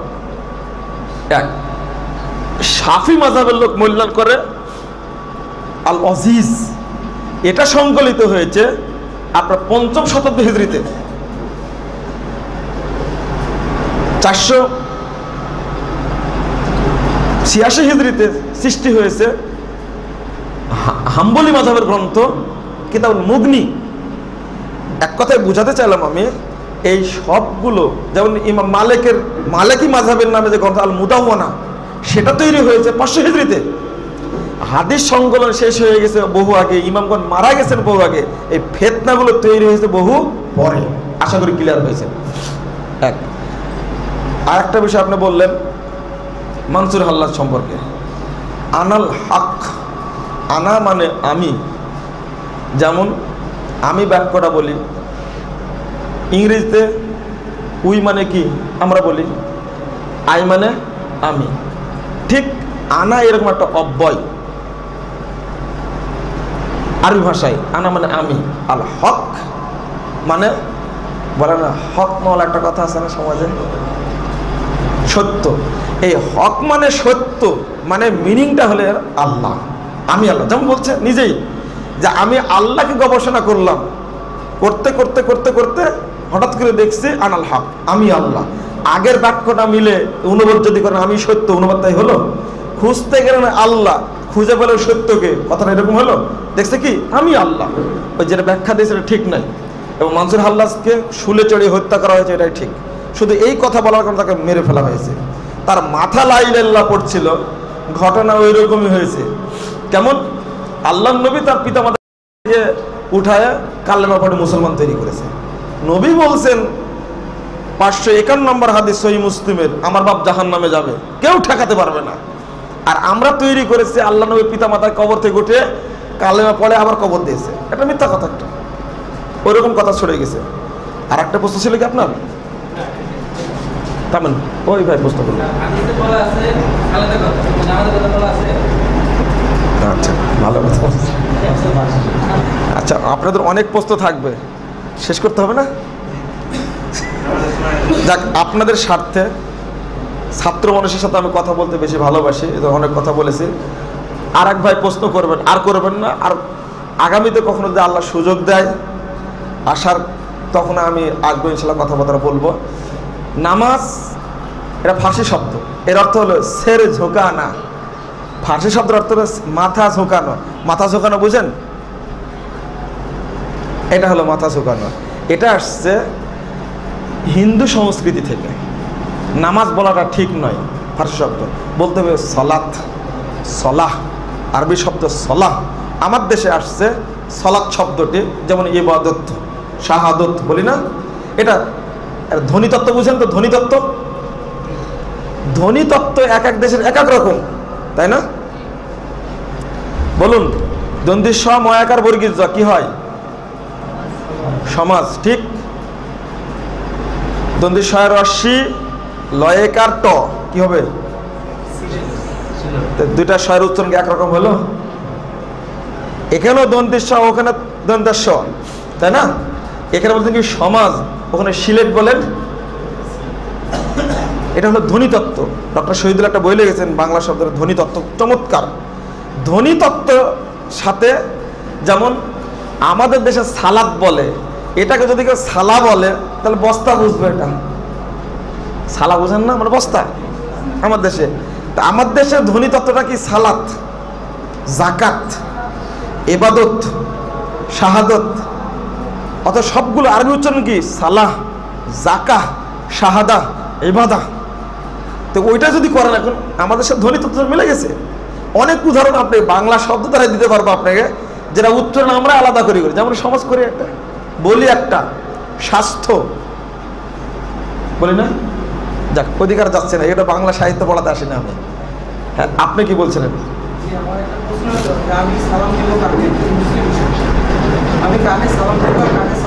আচ্ছা, মুসলিম ব্যক্তি যেই হোক তাকে সালাম দেওয়া যাবে।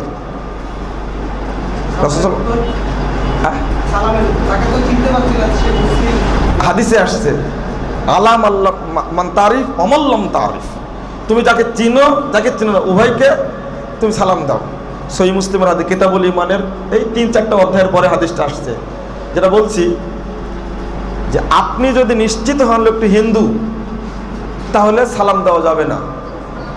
খ্রিস্টান সালাম দেওয়া যাবে না।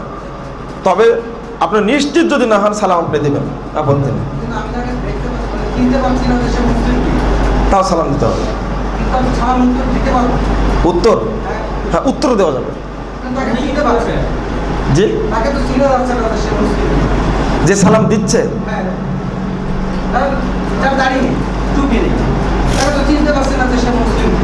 ও আপনার বিস্তারিত শুনতে হইতো, প্রশ্নটা বিস্তারিত বলতে হতো। এটা একটা না, না, এটা এটা জি জি, দাড়ি থাকলেও হিন্দু হতে পারে, আমাদের দেশের সংস্কৃতি।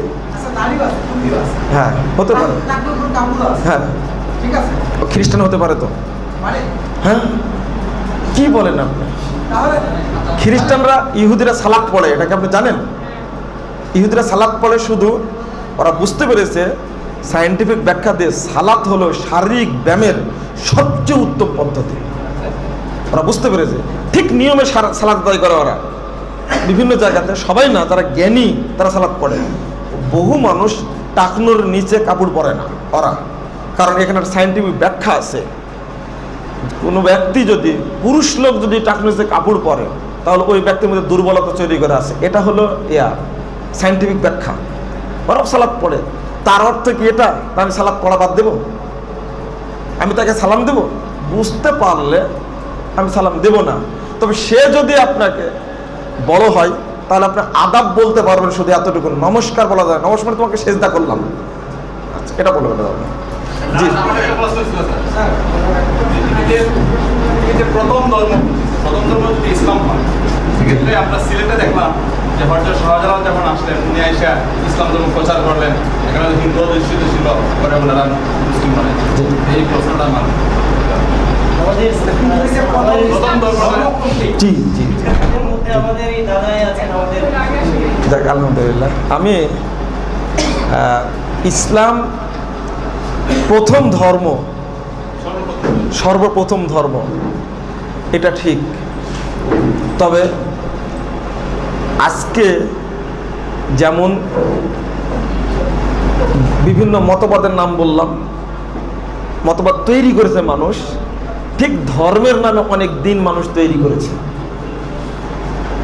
শাহজালাল সাহেবের বয়স আর কতদিন আগে, কিন্তু তার আগে যে মোহাম্মদ বিন কাসেম এসেছে, এটা হাদিস সহি মুস্তাদরাকে হাকিমের হাদিস 4 নম্বর খণ্ডের না 3 নম্বর খণ্ডে 128 পৃষ্ঠা একটা হাদিস বর্ণিত হয়েছে। চিটাগঙ্গের একজন ব্যবসায়ী তিনি আল্লাহ নবীকে 1 কলস আদা উপহার দিয়েছিলেন। এখান থেকে নবীর যুগে ইসলাম এসেছে, তা শাহজালাল আসলে কত সালে? সেই যুগের মানুষ যারা এসেছিল ইসলামপন্থী ছিল। এক,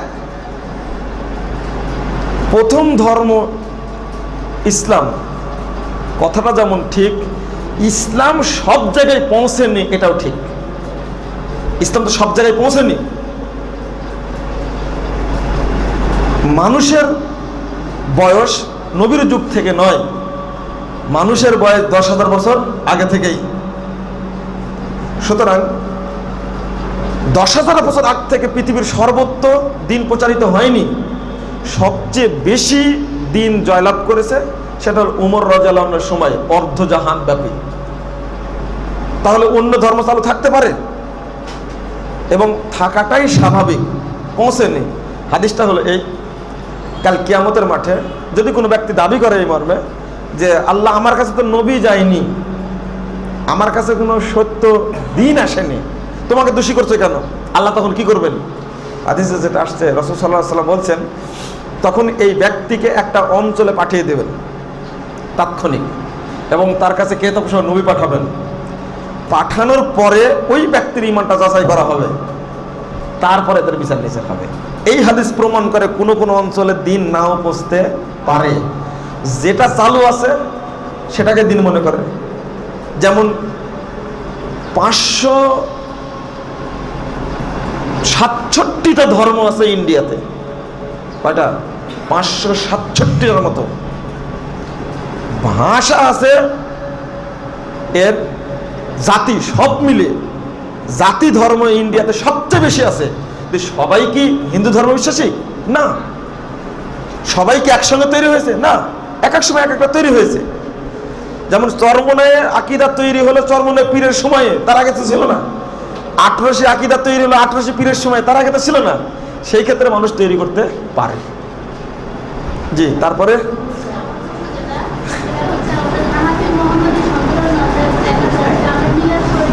জি জি আচ্ছা, মিলাদ নবী পড়েননি, সাহাবীরা পড়েননি, তাবেঈরা পড়েননি, 625 হিজরি চালু হয়েছে, এটা শরীয়তের কোনো বিষয় না। যারা মিলাদকে বেদাত বলে তারাই সঠিক, যারা মিলাদ করে এটা ঠিক নয়। আর একটা প্রশ্ন নেব, আর কেউ প্রশ্ন করবেন না, আমি আর পারবো না।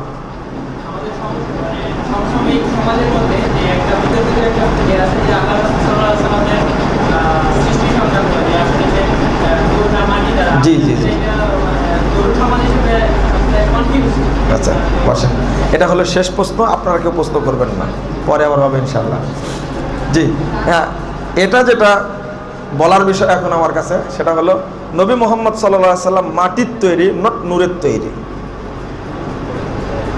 ওই লেখাটা একটু দিবেন, তাওহীদের ডাকটা দিলে পড়ে ক্লিয়ার হতে পারবেন। সেটা হলো আল্লাহ বলেছেন কুল ইন্নামা আনা বাশারুন, হে মুহাম্মদ আপনি বলুন আমি মানুষ মাত্র। সূরা কাহাফ 110 নম্বর আয়াত। আমি মানুষ, আল্লাহ মানুষ। মানুষ কিসের তৈরি? আল্লাহর ভাষায় শুনলেন সূরা রুম 20 নম্বর আয়াত, ওমিন আয়াতিহি আন খালাকাহুম মিন তুরাব ফাআনতুম বাশারুন তানতাশিরুন। আল্লাহর একটা নিদর্শন হলো আল্লাহ তোমাদেরকে মাটি থেকে সৃষ্টি করেছেন, অতঃপর তোমরা মানুষ হয়েছো। তা আল্লাহ নবী মানুষ হন কিসের তৈরি হবে? মাটির তৈরি। আল্লাহ নবী বলছেন খুলিকাতুল মালাইকা বিন নূর, সহিহ মুসলিম 2য় খণ্ডে 413 পৃষ্ঠায় আসছে হাদিসটি, যে ফেরেশতারা তৈরি হয়েছে নূর দ্বারা, জিনরা তৈরি হয়েছে আগুন দ্বারা, মানুষ তৈরি হয়েছে মাটি দ্বারা। আল্লাহ নবী ফেরেশতা না জিন? আল্লাহ নবী কি ফেরেশতা না জিন? মানুষ, মাটির তৈরি নিঃসন্দেহে। আল্লাহর ভাষায় দেখলাম, নবীর ভাষায় দেখলাম। এখন হাদিস তৈরি করা হলো আবুল মখলাকাল্লাহু নূরি, আমার নূর সর্বদা আল্লাহ সৃষ্টি করেছেন আমার নূরকে। এটা কোনো হাদিসই না, এটা মানুষ তৈরি, পীর ফকিররা তৈরি, এটা আল্লাহ নবী নূরের তৈরি করেছে না। এই আকীদা রাখা ঠিক হবে না। আল্লাহ রব্বুল আলামিনের কাছে দোয়া করি, আল্লাহ তুমি আমার আজকের সেমিনার কবুল করো, আল্লাহুম্মা আমিন। আমি সকলকে আন্তরিক ধন্যবাদ জানাচ্ছি সমাজবিজ্ঞান ডিপার্টমেন্টের চেয়ারম্যান, এশিয়ান ইউনিভার্সিটির চেয়ারম্যান, সমাজবিজ্ঞান ডিপার্টমেন্টের চেয়ারম্যান ভাই আসাদুজ্জামান সাহেবকে, তিনি সুন্দর ব্যবস্থা করেছেন। এবং আশা করছি, দোয়া করছি যে এশিয়ান ইউনিভার্সিটি একটা ডিপার্টমেন্টের পক্ষ থেকে সেমিনার আয়োজন করার সুযোগ দিয়েছেন মাননীয় ভিসি, আমি তাকেও আন্তরিক ধন্যবাদ জানাচ্ছি, মোবারকবাদ জানাচ্ছি। আগামী দিনে আমরাও যেন প্রোগ্রাম করতে পারি এবং আপনাদেরকে ইনভাইট করতে পারি, এটাও আমি আপনাদের কাছে সহযোগিতা চাচ্ছি। আগামী দিনে আসলে আবার সাড়া দিবেন সবাইকে। যাক, আলহামদুলিল্লাহ, আমি সময় দেব, তবে ব্যস্ততার সময়ে সবসময় সময় দিতে পারবো না। দোয়া করেন আল্লাহ যেন আমাকে ঢাকায় সেটেল করেন, আমি সেই ব্যবস্থা করবো ইনশাআল্লাহ।